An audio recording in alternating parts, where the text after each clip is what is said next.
পরিষ্কার হচ্ছে না, চেঞ্জ করতে হবে। বুঝলি না, ভাবছি আজ বিকেলবেলা একটু হাসপাতাল থেকে ঘুরে আসবো। কি হয়েছে রে? হ্যাঁ, কই দেখি। না কিছু হয়নি। কিছু হয়নি বললেই হলো, কই দেখি। এই বাবা, কতখানি কেটে গেছে বলে কিছু হয়নি। বিকাশ, মা, এই বিকাশ, মা এটুকু কাটলে কিছু হবে না। এটা এইটুকু নাকি?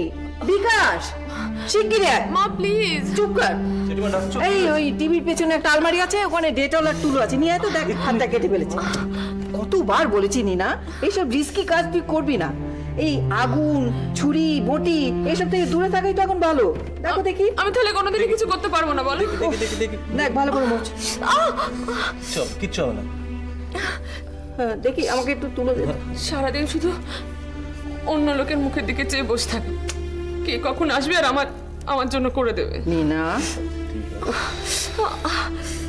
কিচ্ছু হবে না, একটু জ্বালা করবে ব্যাস, তারপর ঠিক হয়ে যাবে। আর শোনো জেঠিমা, ভালোই হয়েছে। মানে মাঝে মাঝে রক্ত বার করা ভালো, বেরিয়ে যাওয়া ভালো। নতুন রক্ত মানে নতুন জীবনী শক্তি, বুঝলে? তুই থামবে নাকি? বাবা রে বাবা, দেখো দেখি। যতবারই ভাবি আমি নিজে নিজে সবকিছু করব, ততবারই আমি হেরে যাচ্ছি মা। আমার কাছে দিন রাত, লাল নীল হলুদ সবুজ সবই এক। আমি কিচ্ছু বুঝতে পারছি না। এই অন্ধকার জগৎটা আমাকে গ্রাস করে ফেলছে মা। চুপ কর না, চুপ কর। বৌদি, জামশেদপুরে একটা সময় ছিল যখন আমি কিচ্ছু করতাম না, শুধু বন্ধু বান্ধব, মদ আর হই হই।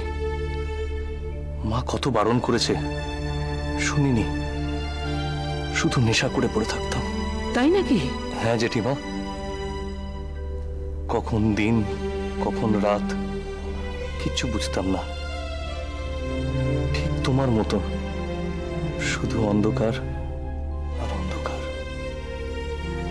তারপর একজন শেখালো জীবনটা অন্ধকার নয়, বাঁচতে হলে চাই বিশ্বাস, নিজের উপর বিশ্বাস। কে শেখালো? যিনি আমাকে স্পন্সর করে বাইরে নিয়ে যাচ্ছেন, মিস্টার রে। কিন্তু তুমি তো চোখে দেখতে পেতে বিকাশ, এই কষ্ট যে অন্য কষ্ট। মনটা তো অন্ধ ছিল, মনটা তো কিছু দেখতে পেত না, শুধু কালো দেখত। বৌদি, তোমার অন্ধত্ব তোমায় কষ্ট দিচ্ছে না, তোমার মনটা তোমায় কষ্ট দিচ্ছে। নীনা, তোর সঙ্গে খোকার এখন যেরকম সম্পর্কটা চলছে, তাতে আমাদের সবাইকে কষ্ট দিচ্ছে। আমি তো মা, যেমন খোকার মা তেমনি তোরও মা। আমি চাই তোদের দুজনেরই ভালো হোক। নীনা, আমি বলছি খোকা নির্দোষ। বৌদি, তুমি নিজেকে মুক্তি দাও, নিজেকে কষ্ট দিও না। খোকা যদি দোষী হতো আমি ঠিক বুঝতে পারতাম, তখন মা হয়ে ছেলেকে কাঠ গড়াতে দাঁড় করাতে আমি দুবার ভাবতাম না। আমি দেখছি। জানো বিকাশ, এই একা একা অন্ধকারের মধ্যে থাকতে থাকতে না। হ্যালো, কে? লতা? আমিও। হ্যাঁ, ও না, খোকা তো বাড়িতে নেই, তুমি ওকে হাসপাতালে পেয়ে যাবে। হ্যাঁ, হাসপাতালে আছে। এই আছি, ঠিক আছে, রাখছি। হ্যাঁ, আচ্ছা। প্লিজ প্লিজ এভাবে বলবেন না শঙ্কর কাকু। নীনার উপর দিয়ে কি ঝড়ই না বয়ে চলেছে। এই এত অল্প বয়সেই যদি চোখ দুটো যায়। যাবে না, ডক্টর রেড্ডির সঙ্গে আমি নিজে কনসাল্ট করেছি, কিন্তু বলতে পারেন আমার কেন এই দুর্ভোগ? কেন? আসলে আমরা সবাই একটা অদৃশ্য সুতোয় বাঁধা, আর সেই সুতোটায় টান দিয়ে আমাদের না চায় কোনো সুপার পাওয়ার, কিন্তু তার বদলে যদি কোনো অশুভ মানুষ আমাদের সুতো টেনে নাচাতে চায়, তাহলে একটা কিছু তো করতেই হয়। না, আপনি সবটা নিজের কাঁধে নেবেন না।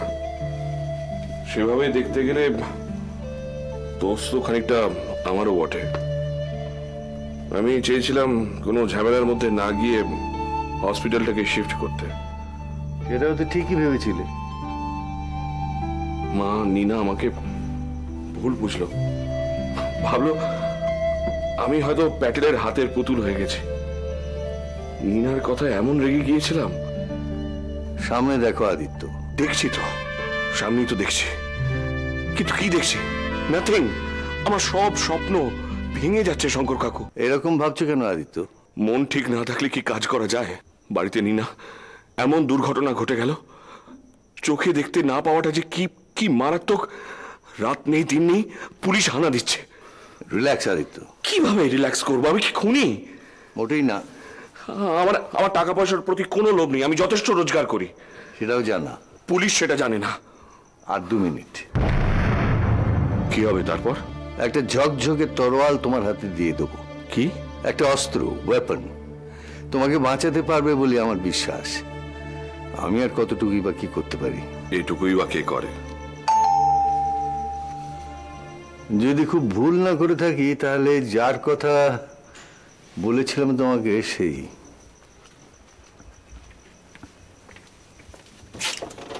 Come in. Come in. Kingshuk? হ্যাঁ, তোমার হাতে সেই ঝকঝকে তরোয়াল। আচ্ছা, আমি নীনার কথা নিশ্চয়ই সব কিছু জানো। হ্যাঁ, সমস্তটাই জানি। ওই একটাই নাম তো আমাদের সকলের জীবনে আতঙ্কের মতো ছড়িয়ে পড়ছে।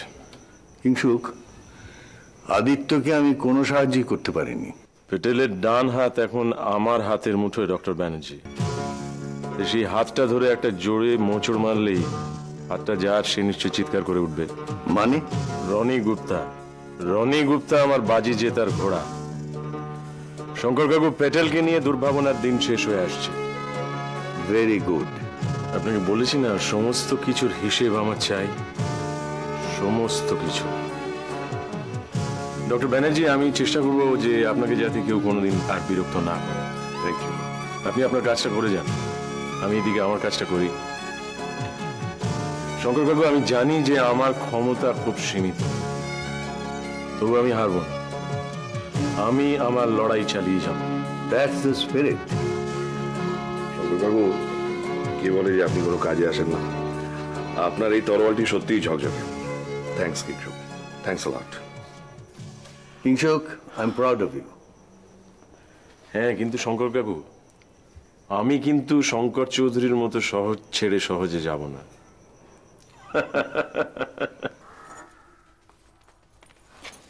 সীমা, তুই ঠিক কোথায় যাচ্ছিস? প্যাটেলের বাড়ি। যেতে কি হবেই? জানিসই তো। হ্যাঁ সীমা, তুই ওর অফিসে গেলে আমি তোকে কিছু বলতাম না, তুই প্যাটেলের বাড়িতে সোজা চলে যাচ্ছিস। তুই অফিস পুলিশ সিজ করে নিয়েছে, সুতরাং বাড়ি যাওয়া ছাড়া আর কোনো উপায় নেই। তাও একা।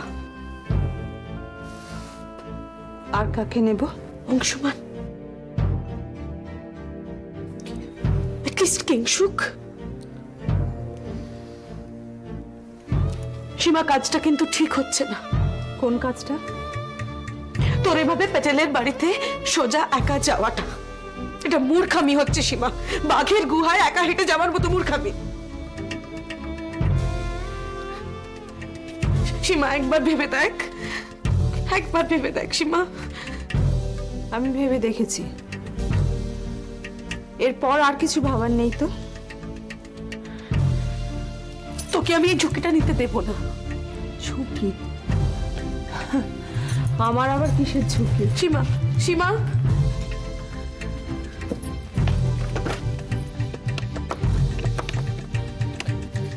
হ্যালো হ্যালো, শুনছো? হ্যালো, দেখো না, সীমা সীমা প্যাটেলের বাড়িতে একা সোজা সোজা চলে যাচ্ছে একা। আমার কথা শুনছে না, আমি কি করব? আরে নিথর পাথরের মতো হয়ে গেছে, আর মাথা ঠিক নেই। হ্যাঁ, আরে বাবা, আমার অংশুমান কিংসুক, আমি কোত্থেকে পাবো ওদের নম্বর? আমি জানি না সীমা দেবে কিনা। আমি দেখছি। হ্যাঁ সীমা, সীমা শোন, ও শুধু এত ভয় পাচ্ছিস?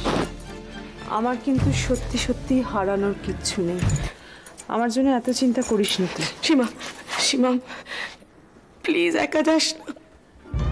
কাউকে নিয়ে যাও প্লিজ। কাকে নেব নাদিয়া? সারা জীবন তো একাই পথ চলেছি, আমি তো একাই। আমার বিয়ে হলো, তারপর একটা মেয়ে হলো, তারপর কোথায় অংশুমান? মেয়ে স্কুলে ভর্তি হলো, তারপর মরেও গেল। কোথায় অংশুমান? কোথায়? দিনের পর দিন শাশুড়ির গঞ্জনা। অংশুমান কোথায়? আর কিংসুক, সে তো খেলা শুরু হওয়ার আগেই বিদায় নিল। কিংসুক বিশ্বাস। আমি তো একাই। সীমা, তুই চিন্তা করিস না, আমার ভাগ্য আমার সাথে যাবে। আর আমার যা পোড়া কপাল, দেখিস আমার কিচ্ছু হবে না। সীমা, সীমা, আমি যেতে দেবো না তোকে, আমি যেতে দেবো না।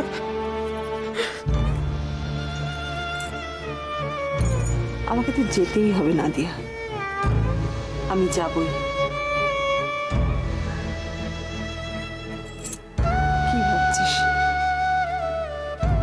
আর কখনো দেখা হবে না? সীমা,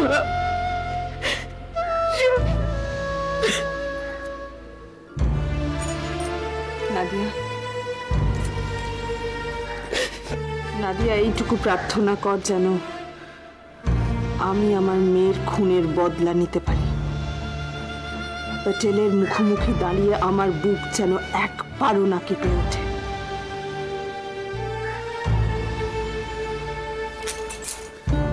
সীমা, সীমা,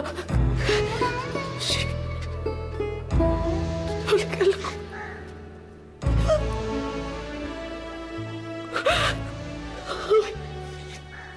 আমি কি করি? ঈশ্বর, Kingshuk, Kingshuk,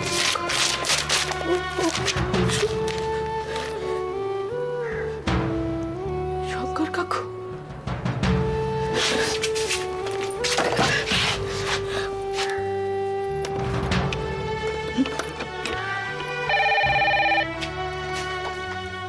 hello, hello, hello Shankar কাকু, আমার আমার আপনার সঙ্গে সেভাবে আলাপ নেই। আমি নাদিয়া। নাদিয়া? নাদিয়া রায়, নীলনাথের স্ত্রী, মালার বিজনেস পার্টনার। ও নাদিয়া, বলো। একটা বিশেষ দরকারে আমি আপনাকে ফোন করছি। অত ফর্মালিটি করো না, বলো কি দরকার। সীমা প্যাটেলের কাছে গেছে। হোয়াট? আমার কোনো বারণ শোনেনি। হঠাৎ কি এমন হলো? বুঝতে পারলাম না। সকাল থেকে দেখি থমথমে মুখে ঘুরে বেড়াচ্ছে। জিজ্ঞেস করতে বললো আমি প্যাটেলের কাছে যাব। প্যাটেলের অফিস তো সিল। ও বাড়িতে গেল। বাড়ি মানে তো গেস্ট হাউস। আপনি কিছু করুন শঙ্কর কাকু, কিছু একটা করুন। শিবর যে কি হাল হবে আমি ভাবতে পারছি না। ঠিক আছে, তুমি চিন্তা করো না, আমি দেখছি। কি ব্যাপার, কি হয়েছে শঙ্কর কাকু? সীমা একা গেছে প্যাটেলের বাড়িতে। আর অংশুমান? না। ওহ মাই গড, আমি চলি শঙ্কর কাকু। আমি কি কিছু করতে পারি? না, এটা একেবারে আমার একার কাজ। চলি।